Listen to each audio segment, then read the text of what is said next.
তিনিটা প্ৰত্যেক মাহত আমাৰ চৰকাৰে দুখীয়া দৰিদ্ৰ মানুহক ডাইৰেক্টলি আজি সেৱা কৰিব পাৰিছে বেমাৰ হলে এতিয়া মাটি বিক্ৰী কৰিব নালাগে মধ্যভোগীৰ পৰা টকা সুদত লব নালাগে অৰুণোদয় পাবৰ কাৰণে আমি কি কৰো প্ৰথম অৰুণোদয় আমি কাক দিও যে গাঁওখনত গোটেই মানুহ বহিলে মিটিং হল যে আমাৰ গাঁৱত 100 অৰুণোদয় আহিছে আমি কেনেকে বিতৰণ কৰিম বহুত সময় বহুত মহিলাই মোক কয় বাবা মই অৰুণোদয় পোৱা নাই কোনোবাই কয় মই অৰুণোদয় পাইছো কোনোবাই কৈছে মই ধনী মানুহ অৰুণোদয় পালে দুখীয়াই পোৱা নাই মই ইলেকশন মিটিংত গলে মানুহে এনেকুৱা বহুত অভিযোগ কৰে আজি অসমৰ সকলো জাগাতে 2000 3000 5000 মানুহ বহি আছে বিশেষকৈ আই মাতৃ সকল বহি আছে অৰুণোদয় বিষয়ে শুনিবৰ কাৰণে মই বুজাই দিব খুজিছো যে অৰুণোদয় কোনে কোনে পাব লাগে প্ৰথম অৰুণোদয় পাব কোনে লাগে বিধবা মহিলা গৰাকী অৰ্থাৎ যি পৰিয়ালত বিধবা মহিলা আছে সেই পৰিয়ালে অৰুণোদয় আঁচনি পাব লাগে যদি কোনোবা পৰিয়ালত 45 বছৰৰ ওপৰৰ অবিবাহিতা ছোৱালী আছে সেই পৰিয়ালটোও অৰুণোদয় পাব লাগে কোনোবা পৰিয়ালত যদি বিবাহ বিচ্ছেদ হোৱা মহিলা আছে সেই পৰিয়ালটোও অৰুণোদয় পাব লাগে কোনোবা পৰিয়ালত যদি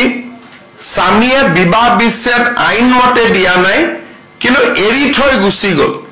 তেনেকুৱা মহিলা থকা পৰিয়ালত অৰুণোদয় পাব লাগে এইটো হল অৰুণোদয় প্ৰথম নিয়ম দ্বিতীয় অৰুণোদয় কোনে পাব লাগে কাৰোবাৰ ঘৰত যদি তৃতীয় লিংগৰ ব্যক্তি আছে পুৰুষ আৰু মহিলাৰ পিছত আৰু এটা লিংগ থাকে উভয় লিংগ থকা পৰিয়ালতো অৰুণোদয় আমি দিব লাগে তৃতীয়তে যাৰ ঘৰত দিব্যাংগ ব্যক্তি আছে কাৰণ পৰিয়ালটোৱে দিব্যাংগ ল'ৰা ছোৱালী এটাক চাবৰ কাৰণে খৰচ কৰিব লাগে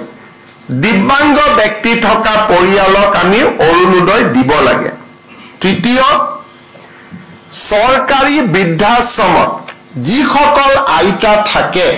সেই আইতা সকলক আমি অৰুণোদয় দিবই লাগে তৃতীয়তে যাৰ ঘৰত এইডছৰ বেমাৰী আছে থেলাছেমিয়া আছে হিমোফিলিয়া আছে সেৰিবেল পালসি আছে কুষ্ঠ ৰোগ আছে অটিজম আছে এওঁলোকৰ পৰিয়ালতো আমি অৰুণোদয় দিব লাগে কোনোবা মহিলা যদি ভিক্ষা কৰি জীৱন নিৰ্বাহ কৰে তেওঁলোককো ডিসি সকলে বিচাৰি উলিয়াই অৰুণোদয় দিব লাগে আৰু এইখিনি মহিলাক অৰুণোদয় দিয়াৰ পিছত যিখিনি বাকি থাকে সেইখিনি যাৰ বাৰ্ষিক উপাৰ্জন 2 লাখ টকাতকৈ কম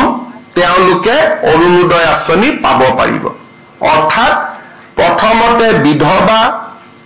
ডাইভোৰ্স মহিলা দিব্যাংগ ব্যক্তি থকা পৰিয়াল আৰু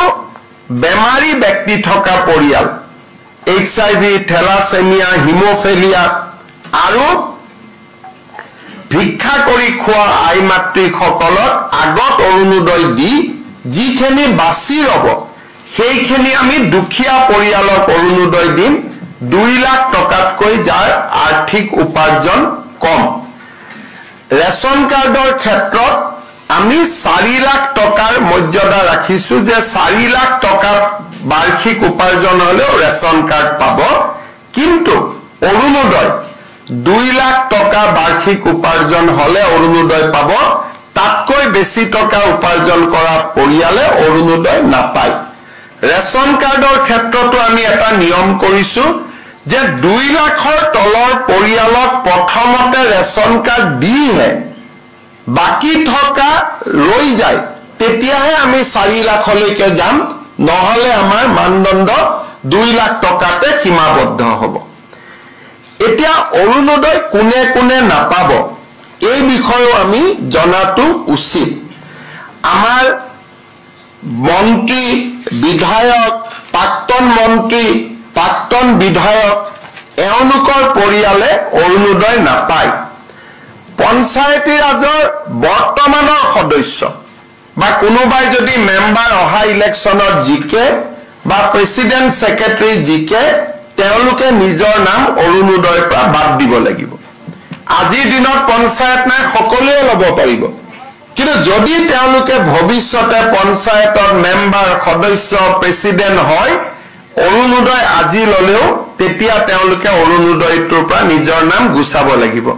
যিসকলে মেম্বাৰ প্ৰেচিডেন্ট হম বুলি ভাবি থৈছে তেওঁলোকে এই পইণ্টটো মনত ৰাখিব চৰকাৰী চাকৰিয়াল পেছাদাৰী ব্যক্তি শিক্ষক পেঞ্চনাৰ আন কোনেও অৰুণোদয় নাপাব আনকি অংগনবাদী কৰ্মী আশা ওয়াৰ্কাৰেও অংগনবাদী আমাৰ অৰুণোদয় নাপাব তেওঁলোকৰ কাৰণে আমি বেলেগকৈ চিন্তা চৰ্চা কৰি আছো কিন্তু অৰুণোদয় আঁচনি চৰকাৰৰ পৰা উপাৰ্জন কৰা ব্যক্তিয়ে লাগিলে এটকা উপাৰ্জন কৰক লাগিলে 1 লাখ টকা উপাৰ্জন কৰক তেওঁলোকে অৰুণোদয় নাপাব এইটো হল অৰুণোদয় নিয়ম ঠিকাদাৰে অৰুণোদয় নাপাব আৰু অৰুণোদয় আমাৰ যাৰ ঘৰত 4 চকীয়া বাহন আছে 15 বিঘাতকৈ বেছি মাটি আছে এই ধৰণৰ কেইবাটাও নিয়ম কৰা আছে যোনে অৰুণোদয় আঁচনি নাপাব অৰ্থাৎ আমাৰ লক্ষ্য হল যাতে গাঁৱৰ আৰু চহৰৰ আটাইতকৈ দুখীয়া দৰিদ্ৰ মানুহখিনিহে পৰিয়ালখিনিহে অৰুণোদয় আঁচনি পাব পাৰে শ্ৰদ্ধাৰ উপস্থিত ভদ্ৰমণ্ডলী